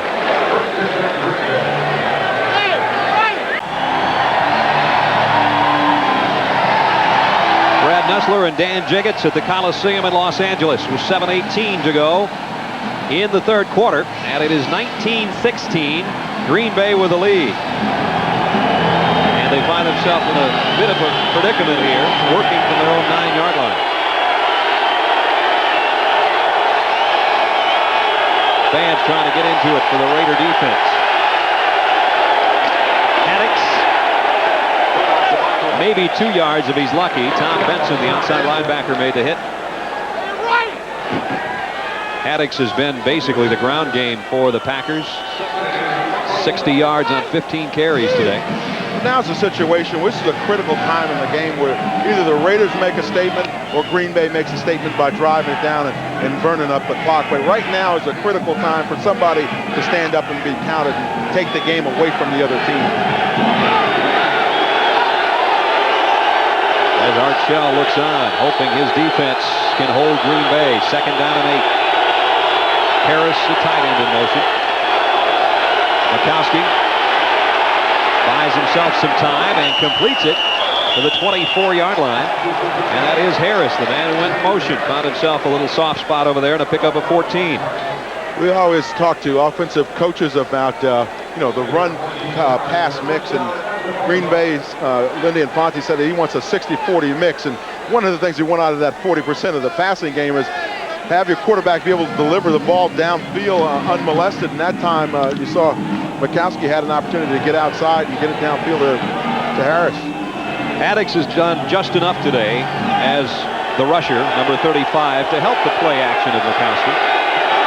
Addix in there, single setback again. First down, Green Bay. Mikowski has it tipped. Townsend got a big hand in the way. He's in his 8th year out of TCU. We talked about TCU and Texas, one of our games next week. That was a nice segue, by the way, Brad. What happened up inside is, now on the other side, you've got Tony Manders working against Howie Long. He does a nice job settling down in there very nicely now. On the other side, Alan Weingrad is working against Townsend. And Weingrad was in excellent position, but Townsend got off and jumped up to slap the ball down. Now, what you want to be is close enough where you can stick him in the stomach and make him drop those arms. Second down and 10, Green Bay at its own 25. Green Bay sweep with Darrell Thompson. He took a big shot at the 30-yard line, and it will bring up third down and 5. Eddie Anderson. He is the guy in the secondary that will take your head off if you give him a chance. Big hit on the rookie Darrell Thompson. Brad, something interesting happened on that play. The guard and the tackle over here on this side. Now watch this situation here. They're going to do a little combination block over in that side. Now watch them slip off the man so they can try to pick up Ricky Ellison, the linebacker, number 50. That's just a beautiful thing when it happens right up front. You cut down those linebackers and then that gets you back outside, and he's able to run at least 5 or 6 yards before he gets tackled. Mikowski will work from the gun on third down and 5 with 4 wide receivers. Kemp and Query in there, along with Sterling Sharp and Weathers, and Mikowski with a bad snap, flags all over, and Mikowski goes down again. Tom Benson and Jerry Robinson, the 2 outside linebackers, both came storming in there from the outside. Might have a holding call on top of everything else. Illegal use of the hands, number 63 on the offense. That penalty is declined. 4th down. 5th sack of the day. Camp in the center with the illegal use of the hands call. Well, there's the first half of the statement by the Raiders. Don Bracken to punt. Mikowski will have plenty more chances before the day's over. Tim Brown back in punt return formation. High spiral. Brown will take it to 38 and goes down right there. And it's Charles Wilson, the rookie wide receiver on the special teams, who made the hit. 4:50 to go, third quarter. Green Bay by a field goal. 4:50 to go, third quarter. Green Bay leading 19-16 over the Raiders, who, if the playoffs started today, would be in the playoffs. They haven't been there since '85. They've had some tough, lean years, and when we talked to Al Davis before the game, he said that I asked him, a lot of people saying the reason why the team fell on hard times is because we were concentrating on the moves and all the rest of that. He said, no, it's just a lack of players and bad coaching situations that caused the demise of the Raiders through the mid to late 80s. They certainly seem to be back on the right track now under Art Shell. Trailing by 3, handoff to Mr. Raider, Marcus Allen, who played with Art Shell in his rookie season. So he says he knows the man, and he says the man knows us. He was there 15 years, and he's in the Hall of Fame. He says he knows all about players. And I don't think you'll ever run into a team that speaks in more glowing terms of their head coach than this group. And they said, and Art says about the players, he says, as having been a player, I know which buttons to push to get different guys to do what we need them to do. And I think there's a good understanding, a good working relationship on this team. Second down, a long 8 for the Raiders. Here's the pitch to Marcus Allen. Flag down. I think we're going to have a holding call, maybe, on Steve Smith, the fullback, who was trying to lead the way. That's the general direction. He's going at it with Brian Noble on the sideline, and Steve Smith had a hold of a couple of guys down there. Get a 2-for-1 thing going. Special out here today. There's a call. Go against the Raiders. Steve Smith, 4th year out of Penn State, fullback, who is one of the less heralded offensive members of this team. Holding during the run, number 35 on the offense, still second down. You know, that commercial says never let them see you sweat. Well, never admit to the penalty either. The Bears keep rolling along in the Central Division, and the Packers try to move into the picture as far as the playoffs, because as Lindy Infante said, we mentioned earlier, somebody that had only 3 wins coming into today will be in the playoffs when they start, and the Packers are hoping it's them. Schrader on 2nd and long. Wants a bunch. Tipped. Willie Gault was open, and what a play by Brian Noble, the linebacker. You know, frankly, I'm a little surprised that the Raiders haven't gone downfield a little bit more. And Chuck Cecil told us that with this offense the Raiders have, the free safety has to play a lot of that middle. Now you see Brian Noble here, number 91, getting out in his zone, just jumping up there, getting elevated and tipping the ball out. He'll watch this tape and go, I didn't know I could jump that high. I don't think there's any doubt that would have been a first down. Gault was just standing there waiting for it on the Green Bay side of the 50, which would have been good enough for the first down. As it is, 3rd down and 18. Schrader is going deep now. Gault's out there, and it's almost intercepted. Leroy Butler, the rookie out of Florida State. Brad, when we watched Jay Schrader the other day at practice, he stands flat-footed and throws the ball 70 yards. This situation, he's got Willie Gault running wide open down the field, and he underthrows him. I know he can throw the football further than that. The question is, why does he underthrow him when he's breaking away on the thing? And watch, Gault has to slow up here and try to work himself back to the ball. And really, if the ball's out there another 2 or 3 yards, he's gone. It's almost the exact play that Jerry Holmes had the interference call in the first quarter. Was a big gainer for the Raiders. That time, Jay didn't get it out there quite far enough again. And so Gossett will kick and query back for the Packers. Gossett just got this one away. This time it takes a Packer bounce, and Green Bay is going to be in great shape at their own 42-yard line. Only a 27-yard punt. 3:27 to go 3rd quarter. Green Bay with a 3-point lead and the football. And next week, another doubleheader for you right here on CBS. Detroit and the Giants get things going, and many of you will see these games. Chicago and Denver, a big one at 4 o'clock. Check your local listings for the game and time in your area. Chicago's just dominating the Central Division right now. The last word before the kickoff. Greg and Terry and the gang get it underway at the NFL today. Next week, doubleheader action right here on CBS Sports. California. The guy's drawing better than I draw on my telestrator, I can tell you that much. Maybe you can get a few pointers after the game, huh?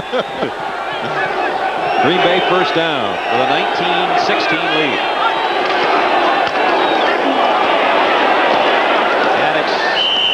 Leaps up in the middle there to get a couple. Ricky Ellison met him in the middle of the pile. Brad, earlier we were talking about statements, and you know, the Raiders had a nice little defensive stand, and then they got the ball back. Well, now the situation is kind of reversed. Green Bay made a nice defensive stand, and what are they going to do here in this situation offensively? See those eyes of Ricky Ellison, a linebacker, number 50 for the Raiders. A little scary, isn't it? Yeah. All the great years with the 49ers and now a Raider. Golick told us, Bob Golick told us he's trying to get him committed last week out on the field. As you saw, the Packers have mixed it up beautifully. They've evened up the run and the pass today. They appear to be in a passing situation here, but that's not the case. It's Haddix on the sweep, and he's got the first down. Tough run by Michael Haddix, who's having a big day. Tackle made by Terry McDaniel over on the corner. We've been keeping an eye on Tony Mandrich. Now watch him. He'll be on the left side of your screen, number 77, this time on the pull. And what does the big guy do downfield? He gets one of those little defensive backs down there. Come on, roll him up, Tony. Well, he did enough to get his man out of the way. What he wants to stand up there and run over that guy, though. Tony's very capable of running over someone. Mandrich at about 298. He can get in the way, that's for sure. First down at the Raider 47. Draw play this time, and that one stopped. Loss on the play. Greg Townsend has had a remarkable afternoon from his defensive end spot. He's had a remarkable career, Brad. He's really come a long, long way from a personal standpoint as well as a playing standpoint. He's gone through a lot of problems and off-the-field types of problems, and he's a kid from Compton, California. He told me last year, he said, you know, he got involved in some drugs and things like that and got himself squared away finally. He said, I really felt disappointed because I let a lot of people down, a lot of people that look up to me. Well, now he's having a Pro Bowl type year. He's really gotten himself squared away, and he's making $1 million a year. That's the good news for him. Second down at 12. Makowski running out of time, and down he goes again. Townsend is there again along with Golick. Townsend held out for a new contract, got that $1 million. He says, now I'm in the same neighborhood. I can go over to Howie Long's and borrow a cup of sugar. Yeah, it's a nice neighborhood to be in. Now watch him working against Tony Mandrich outside. Tony looks like he's in pretty good shape here, but he gets that shoulder turn, and Greg Townsend gets underneath your shoulder, and he'll work himself right to the quarterback, lifting you up as he goes to the quarterback. Also has the longest current string of straight games for the Raiders. This is his 51st in a row. You know, it was interesting talking to Bob Golick. He had a beeper on, and you asked him why he had the beeper on. You want to finish the story? In a minute. Third down conversions for Green Bay. Third down at a big 19 conversion-wise here. Makowski for Kemp, and he's got it. First down, Green Bay, down to the 28-yard line of the Raiders. That's what Makowski can do so well. A pickup of 28 on 3rd and a mile, and they got the mile. Huge play there by Magic, and he's really the guy that's responsible for it because he knows he's in a little trouble right now. He's just going to step up, get away from the rush, dance around in there a little bit, and do what it takes to get it downfield. And he throws that one off of one leg, hopping up in the air on the rope. Kemp makes a nice reception over in the sideline.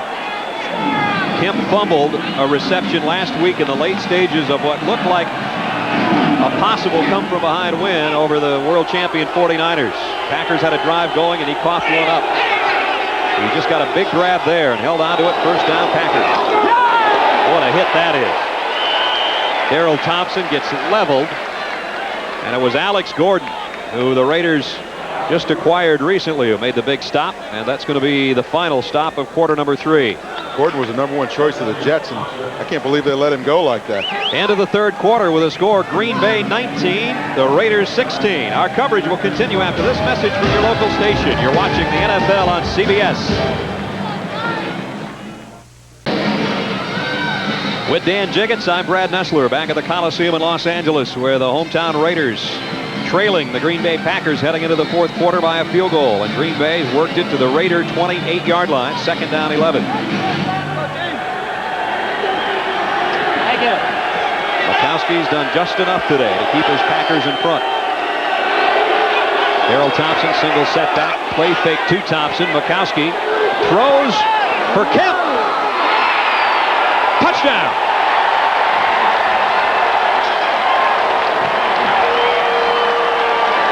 And he does just enough to get them further in front. 28-yard scoring toss. Makowski to Kemp.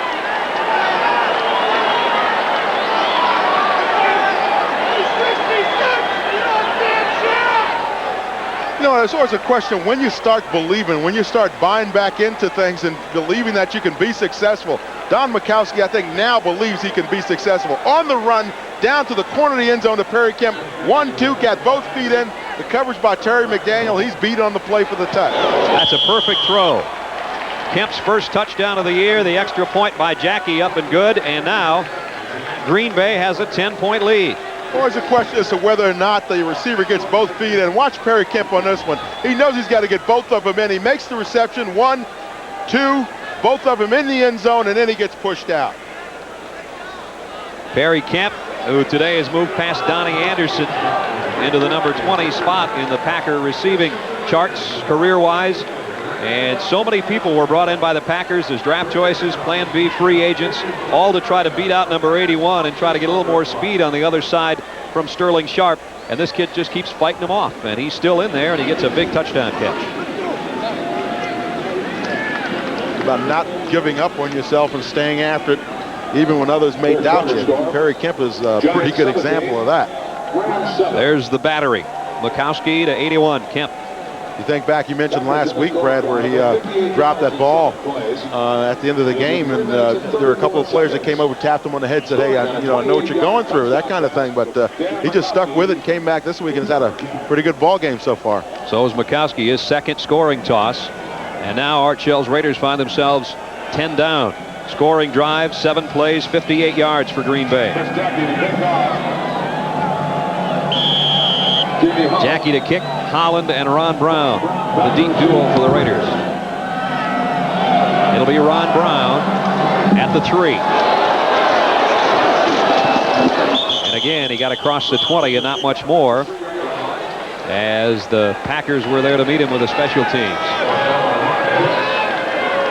Today, Haddix has had a tremendous day for Green Bay, too. Better than the Raiders all put together, huh? 69 yards on the day, and the Raiders only have 46. And we keep in mind, we talked about earlier, Lindy and Ponte said that in order to be successful, they thought that they had to rush the ball for 100 yards at least and average over 4.1 yards per carry. The kick is offside, number 50. That penalty is declined. First down. The Raiders turn down the penalty and take it at the 25-yard line. There's Haddix with the 69 yards on the ground. So now Jay Schrader finds himself 10 down, and he's got all that speed and the likes of Willie Gault and Bo Jackson and Mervin Fernandez. And let's see what the Raiders can do. Bo Jackson. Tim Harris runs him down from behind. Pickup of maybe 3 for Bo. I talked to Tim Harris before the game, and he was out on the field with his sunglasses on. He says, "This is hot. I love it." I said, "Yeah, let me see if you're going to be saying that in the fourth quarter." It was about 90 degrees down on the field, but he's had a pretty good football game so far. Actually, the cloud cover has helped the cause. We're down around 80, 78 degrees is about what the... There's your 78 over in the Coliseum thermometer. Second down and 8. Hernandez in motion. Schrader over the middle. And Mervin's going to get a first down out of it. Got Cecil over there on that sideline, playing the deep middle and going to the ball. The fourth quarter belongs to the Los Angeles Raiders so far this season. At least they've dominated at 59 points in the fourth quarter as opposed to the opponent's 33. Tell you what, you're not going to find many teams that outscore their opponents in every quarter, as the Raiders have done too. Art Shell, his 10-0 mark here at the Coliseum since he took over as head coach last year, in jeopardy right here in the fourth quarter, trailing by 10.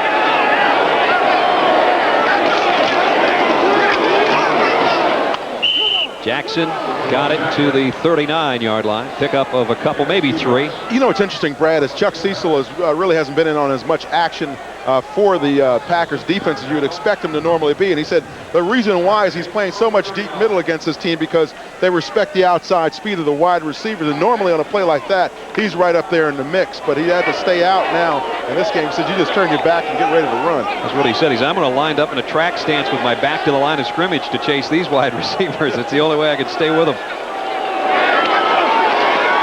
Blitz coming on Schrader. Flags down. Wide open in the middle is Gault. Inside the Packer 40 to the 39, but again a flag down.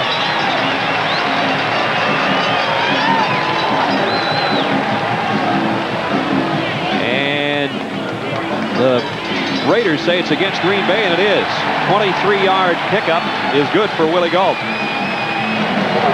Offside. 96 on the defense. That penalty is declined. First down. Sean Patterson, who's got a couple of sacks today. Let's check in with the big guys up front, the people that sweat for a living.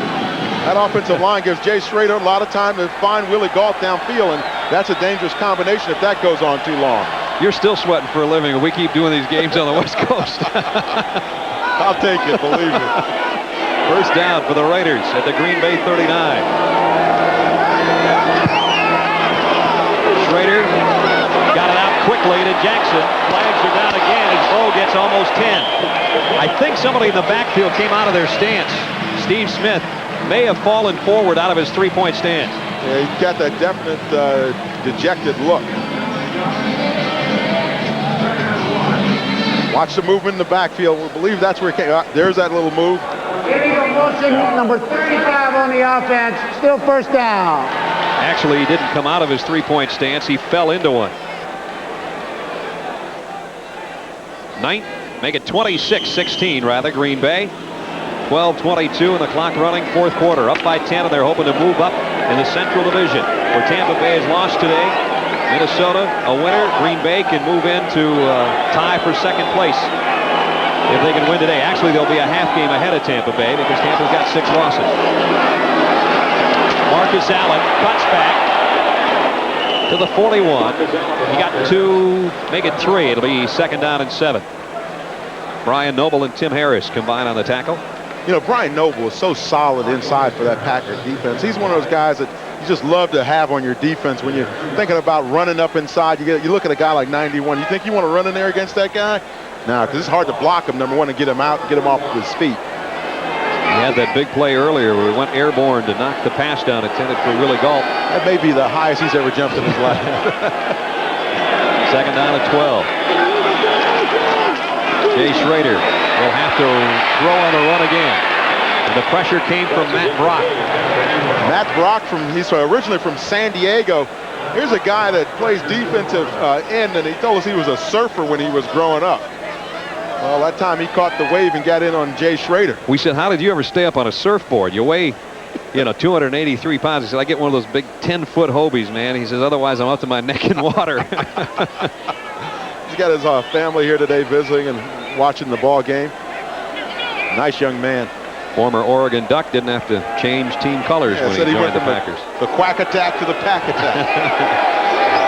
Third down at 12. Raiders have to have this one. They'll send a trio of receivers out to the top of your screen. Jay wants to load up and go deep. Now trying to find a receiver and almost had it intercepted. Jerry Holmes had it carry him off his shoulder pads intended for Tim Brown. And the first chorus of boos today.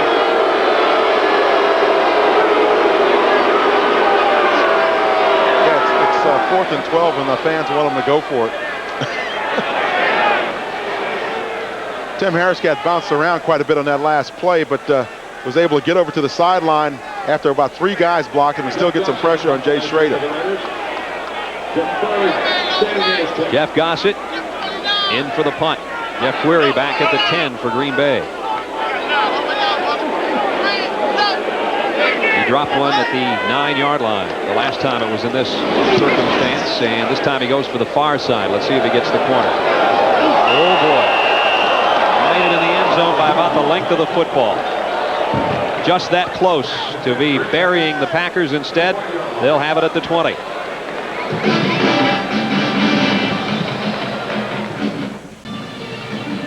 Green Bay's controlled things. Time of possession almost 10 minutes more than the Raiders. And Chris Jackie just kept them close, Dan, with those field goals, and then Mikowski took over. And he's had a lot of success mixing things up, and I think that's really been the secret. They've been able to go to the multiple sets and put the ball in different people's hands. Now they're going to load it up with the extra tight ends. Thompson, the single setback. Sterling Sharp, the only wide receiver, up there to the top of your screen. Actually, an unbalanced situation now. They're loaded up to the right side. Here they come to the right side. Loss on the play. Golick in on the stop on Darrell Thompson. Bob Golick on the stop. We were talking about Golick before with the beeper, Brad, and what he does is he has a beeper on his side. His wife makes him carry it because she's expecting around December 10th, and she doesn't want him to go out on Monday nights to watch the ball games or hang out on Thursdays with the guys. He felt that was the only way he could escape and get out there and have some fun with the fellas. Oh boy. She can always reach him. He says it's just like being a hand grenade catcher playing in here in the middle. He is a piece of work. The last tackle and loss on the play for Thompson. Second down, 11, Green Bay. Mikowski delivers it complete. Short gain out to the 24-yard line. Ed West, his tight end, made the catch. No, make it Sterling Sharp. Sterling Sharp with a grab. All right, let's check back in with Mr. Golick down there in the middle in the pit. Howie Long gets a nice push up in there, and he's going right along with Golick. And you see how nasty it gets up there. A lot of big bodies falling around in there, getting sweaty, and you can smell the other guy, and depending on whether or not he used any kind of deodorant. I think we got the picture. Just not a nice environment up in there. Third down at 5. Green Bay can ill afford to sit on this thing either. 10 points is not much with all the speed the Raiders have. They need this third down conversion from the shotgun with 4 wideouts. For the Magic Man. Quick slant. Query's got it. First down, Green Bay. So the Packers will keep their drive alive at the Coliseum in Los Angeles. Green Bay trying to win their 4th game. And the Raiders, who have won 10 in a row under Art Shell in this facility, and they're in danger of losing that. You can see 9 minutes to go in Green Bay with a 10-point lead as the Raiders scored 13 in the first quarter, and they have only a field goal since. Art Shell talked about expecting to win when you come into a football game and then doing the things necessary to get it done. So he's had a conversation, too, with his people on the sideline. Raiders could use a turnover, that's for sure. You see him down 10 points in Green Bay, a first down. Daryl Thompson, a sweep to the left side, not much there. Got to the 34. Golick and Davis slide over from their defensive tackle positions to make the hit. You know, Daryl Thompson is an interesting acquisition for the Packers because brings a lot of different things. He's a big guy, you know, for a running back, and real solid individual. We had an opportunity to talk with him yesterday, and you know, you just kind of had the feeling you were talking to a player who didn't just come into the league. He knows what he wants to do. He has a firm idea about where he's going, and is a young man with both his feet on the ground, which in this day and age is fairly unusual. Of course, a stellar career for the Minnesota Gophers, and now he plays for the Minnesota Vikings' worst enemy. And he had his best game of the year against Minnesota a couple of weeks ago. Here he comes again. Flag's down. This time Thompson gets some decent yardage to the 40, but a flag at the line. Mike Harden in on the stop. We're talking to Tiger Green about him, and he said he runs a lot like Eric Dickerson, that real high knee action. Certainly he did at that time coming through. Offside against the Raiders, and the Packers may decline this because I think Thompson got about 6 yards on that carry. Watch that high knee action that we talked about. His offensive line is getting some nice movement up front. Credit Ed West there, 86. Tony Mandrich gets a pancake block up front. And that springs Thompson into the secondary of the Raiders. Now, this is the kind of drive you want to go on if you're Green Bay. Number 70 on the defense, still second down. So they take the penalty on the offside against Scott Davis because they wanted to get basically about the same amount of yardage and preserve the extra down. So they do accept the penalty. This is the kind of drive you want to go on if you're Green Bay, using up the clock now, and, you know, burst of 4 or 5 yards, and taking it the distance, and then putting another touchdown on the board and sealing the game if you can. We've worked our way under 7.5 minutes to play in the ball game. Green Bay second down at 4. Daryl Thompson again broke one tackle, but not the second one. Nice open field stop by Lionel Washington. And somebody's down. Looks like Lionel Washington is still down on the field. Brad, one of the things we talked about with the Packers was the fact that they have not been turning the ball over when they win, and that's really been a secret for them to play winning football. And they're up by 10 with 7:08 to go.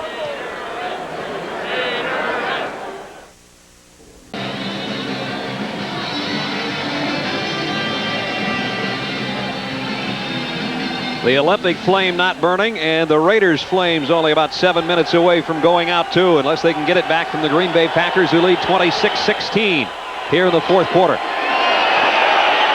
Mikowski wide open to the 45-yard line is Clarence Weathers. And it's still, and it's going to be a first down. So Green Bay keeps their drive going, and the clock is their ally. Under 6.5 minutes to go, and Mikowski and the Green Bay Packers up by 10.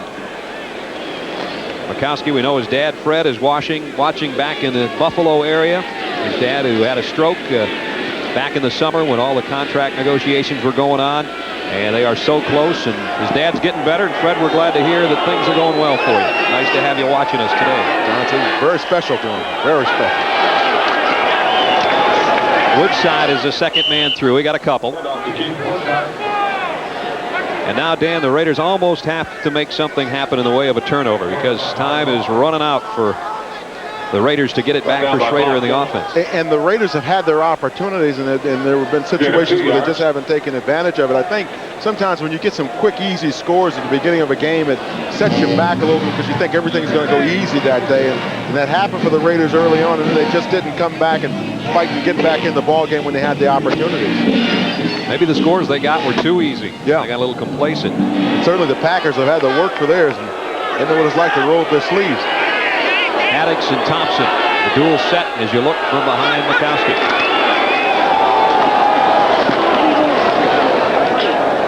Out to about the 48-yard line goes Thompson. Remember, Kansas City lost in the final play of the game against Seattle today. That gave the Raiders a little bit of a cushion, but that cushion will be the same as it was when the day started. If they lose this game, they would drop to 6-3 and still have the one-game lead. And when you're coming down the backside of the season, now is when you really want to establish yourself as a winning ball club going down the stretch. Just under 5 minutes to play. Green Bay by 10.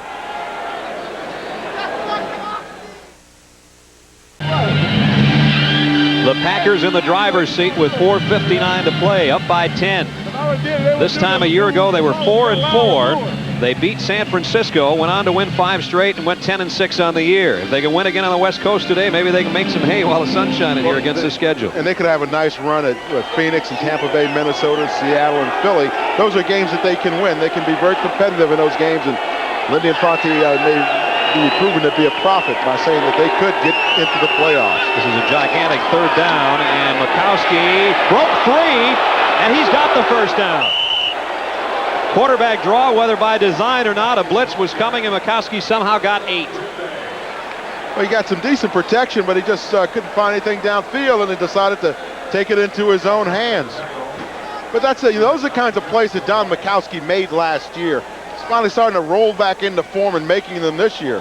Watch him squeeze out. It looks like he's trapped, and he just explodes out of there and makes the nice run. And Sterling Sharp probably couldn't be happier. Yeah, all right, That's what I like, is my quarterback running for the 1st down. Mikowski came in leading the Packers in rushing and just helped convert their 8th 3rd down situation out of 14.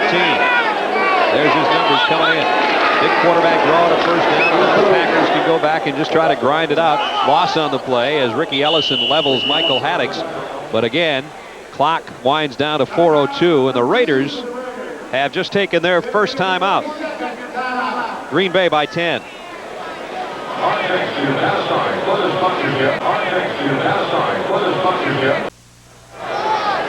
Raiders have only 1 timeout left and trail by 10 with 4:02 to play.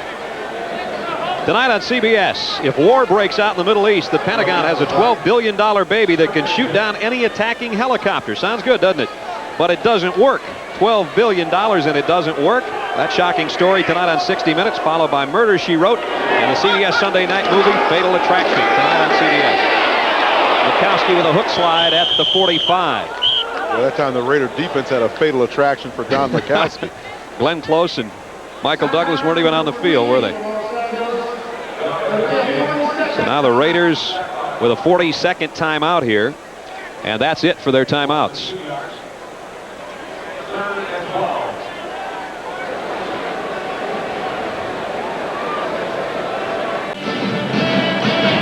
Well, the Raiders trailing by 10 with 3:55 to go. Brad Nessler and Dan Jiggets with you at the Coliseum, and the Raiders out of timeouts, Dan.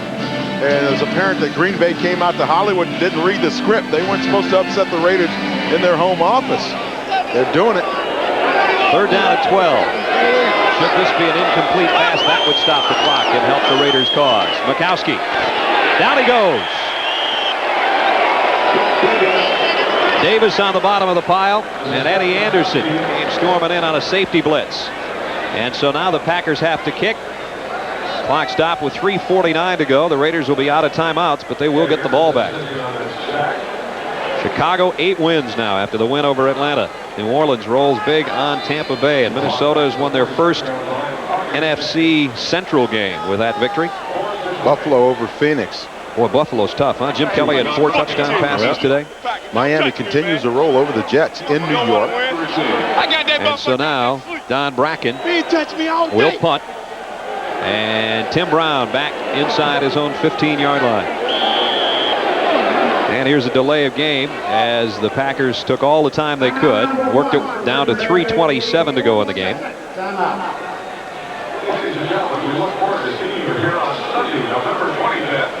NFL doubleheader for you next week on CBS Sports. Detroit and the Giants will do battle in game 1. And many of you will see Chicago and Denver in the second game. There's the rest of the action. Dan and I will be in Phoenix for the same Packers. And then 2 guys who were great players. They're great friends, and they have the same thing in common, coming back from some heart problems. That'll be One of our features on the NFL Today, the road to recovery. You know, both of those guys are pretty tough guys. I played for Mike Ditka, and I can tell you that he really came back very strongly from it, and surprisingly so quickly. But the one thing about Mike is when he decides to put his mind to something and come back, he certainly makes it all the way. Now following the delay of game penalty, Bracken will kick it away to Tim Brown. Brown lets it go, and out of bounds it goes at the 12-yard line. So the Raiders are 88 yards away, trailing by 10. No timeouts left, and 3:19 to play in a football game. This game presented by authority of the National Football League, and the CBS telecast is intended for the private use of our audience. Any rebroadcast or other use of this telecast without the express written consent of CBS, the Los Angeles Raiders, and the National Football League is prohibited. Art Shell has not tasted defeat here at the Coliseum since he became head coach of the Raiders. And they're going to have to turn something around in the next 3:19, or you can throw that stat away. Schrader with a 3-wide-out offense. Marcus Allen is single setback. Schrader in trouble. Got away from one. Doesn't get away from the second at the 5-yard line, and it's Tim Harris, his first sack of the day. You know, the interesting thing there, Brad, is where was the in the grass call? You know, it really looked like Schrader was wrapped up pretty good that time by Sean Patterson. But he got the opportunity to get out of there, and it wasn't the early whistle on the play. 2nd and 16. Fourth sack for Green Bay. I think there's been a little more leniency in the last few weeks on that in the grass thing. But in his own end zone is Schrader. And down he goes again. Sack number 5. Tim Harris, number 2. And he's got the guns blazing now. He said he wanted to come out here and shoot his guns, you know, get a couple of sacks, shoot the guns, have a little fun. 19.5 sacks last year. Had only 4 coming in. As you can see now, has added a couple to the total. Says he lives for the sack. You know, that's the driving force in his life. Third down at 17. Raiders running out of chances. Jay Schrader, it is intercepted. Jerry Holmes, a one-hand catch. And he brings it back the other way. Holmes, he's inside the 10. Pass was intended for Ethan Hunt. Intercepted by Jerry Holmes. 26-yard return for Jerry Holmes, and that's about going to do it for the Raiders.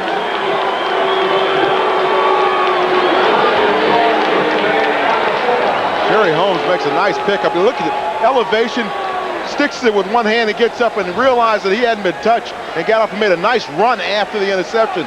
Now, the funniest thing is to watch defensive guys try to throw blocks. They have no clue how to throw blocks.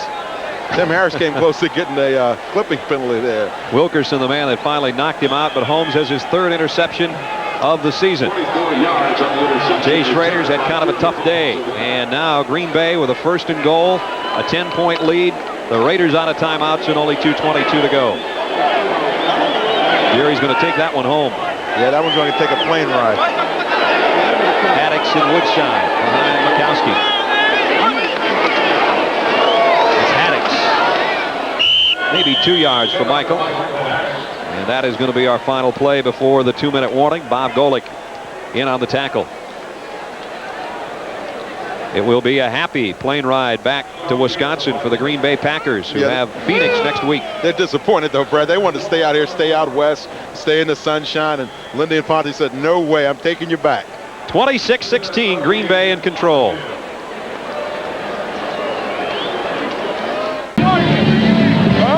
Hey, Bob, baby, Rissa, how you doing? We got him! Yes! Mom and his little girl. His wife and his little girl, who he's saying hi to. Tim Harris, 2 sacks today. And the head-to-head competition, the Raiders have controlled that in regular season play. Of course, that's going to change after today's game. Packers won the Super Bowl back in back in '68. But finally, they get back on that win column.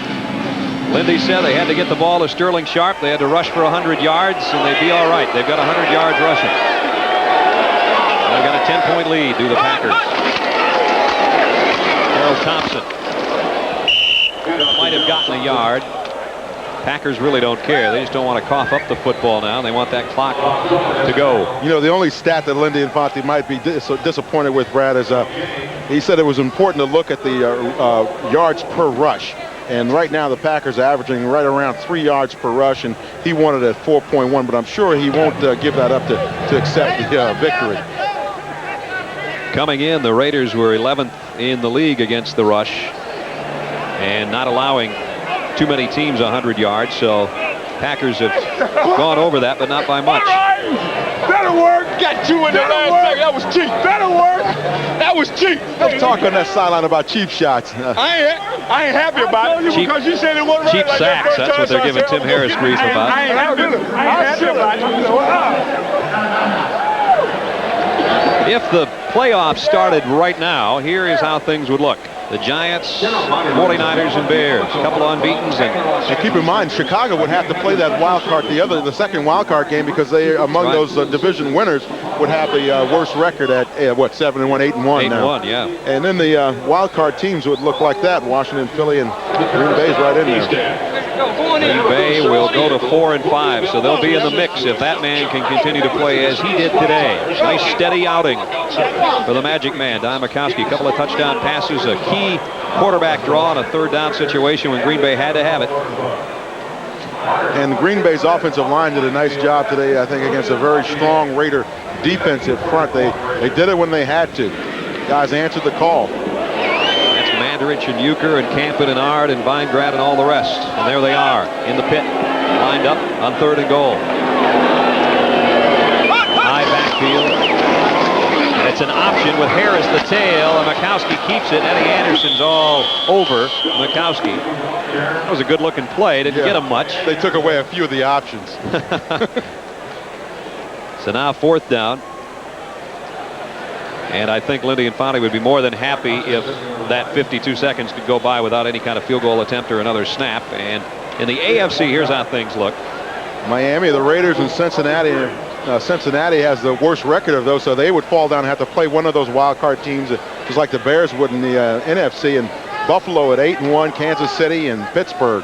So even though wild card possibilities, even though they're about to lose today, the Raiders would still get a bye in round 1 of the playoffs. So Art Shell will go to 10-1 at the Coliseum as head coach of the Raiders.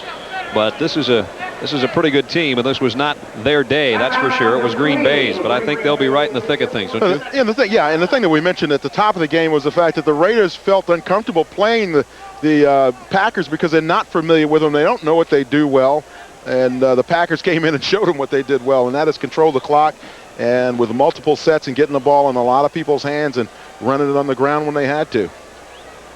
On the other side of things, the Raiders couldn't muster a ground game. Their rushing attack today was kind of like Los Angeles traffic, backed up and stopped. They didn't get much. 53 is all they got on the day, while they came in averaging 113. Willie Pete over on the sideline talking to Ed West and son Rodney Pete, quarterback at Detroit. Chris Jackie's had a perfect day on 4 kicks. 21-yard field goal is good. He's perfect on 5 kicks. He's the guy that kept them right there, and that's a new team record for the Packers. And when you consider they've had some pretty good kickers, including one named Stenerud, that's a nice thing to put in the trophy case for Jackie. Fred, I have to tell you, when you mentioned at the top of the game that he had a cold, you know, it's hard for me to work up a lot of sympathy for a kicker with a cold, especially when he's playing in 80-degree weather. I don't think he'll worry about it today, will he? That ball's going to the trophy case back in Green Bay as well. So 29-16, Lindy Infante's troops congratulating his offensive line, and they really did well, really, after about that first quarter. And I think Tony Mandarich really has come a long way. I've been watching him over the years, and I think that the last year or two, and I think he's really come a great deal further than most people give him credit for. I think Lindy just got dumped on, or he's about to. Yeah, they're sneaking up on him. Look out, Coach. Whoop, there it goes. They did the same thing last year at Candlestick, and Green Bay won 5 in a row and went 10-6. They'll be 4-5 now, and Lindy Infante thinks this team is capable of putting together a string of 4 or 5 wins. Maybe they will be right back in the hunt at the end of the year. It was a warm day. It just cooled off for Coach Infante, didn't it? Ron Brown and Jamie Holland deep. Holland brings it out of the end zone.